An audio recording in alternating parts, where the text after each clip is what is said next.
आज आपण इथे पाहणार आहोत कोलंबीचा रस्सा एकदम साध्या सोप्या पद्धतीने।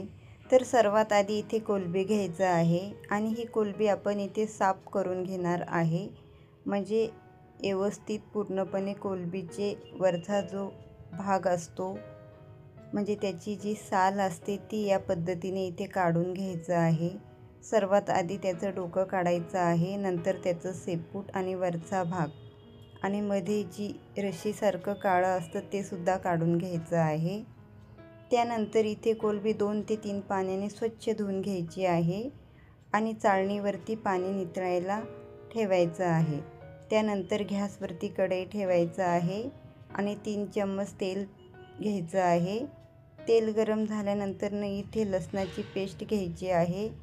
लसूण लालसर झाल्यानंतर 2 बारीक चिरलेले कांदे घ्यायचे आहेत। कांदा लालसर झाल्यानंतर 2 बारीक चिरलेले टमाटर घ्यायचे आहेत आणि त्यानंतर इथे कोलंबी मिक्स करायची आहे। तर कोलंबी इथे व्यवस्थित तेलावरती परतून घ्यायची आहे। त्यानंतर चवीप्रमाणे मीठ घ्यायचं आहे आणि चवीप्रमाणे लाल मिरची पावडर घ्यायचं आहे, चवीप्रमाणे हळद घ्यायचं आहे। त्यानंतर इथे चवीप्रमाणे कांदा लसूण मसाला घ्यायचा आहे आणि व्यवस्थित सर्व मसाले कोलंबीमध्ये मिक्स करायचा आहे। त्यानंतर इथे कस्तुरी मेथी घ्यायचं आहे, परत व्यवस्थित मिक्स करायचं आहे। त्यानंतर इथे हिरवी कोथिंबीर आणि लसूणची पेस्ट घ्यायची आहे।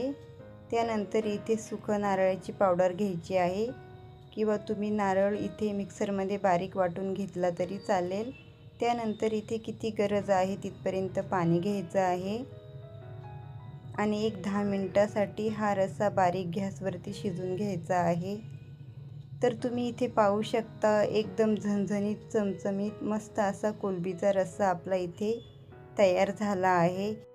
रेसिपी आवडली असेल तर चॅनेलला सबस्क्राईब करा आणि लाईक करा आणि असेच छान छान रेसिपी पाहण्यासाठी भेटू पुढच्या रेसिपीमध्ये। धन्यवाद।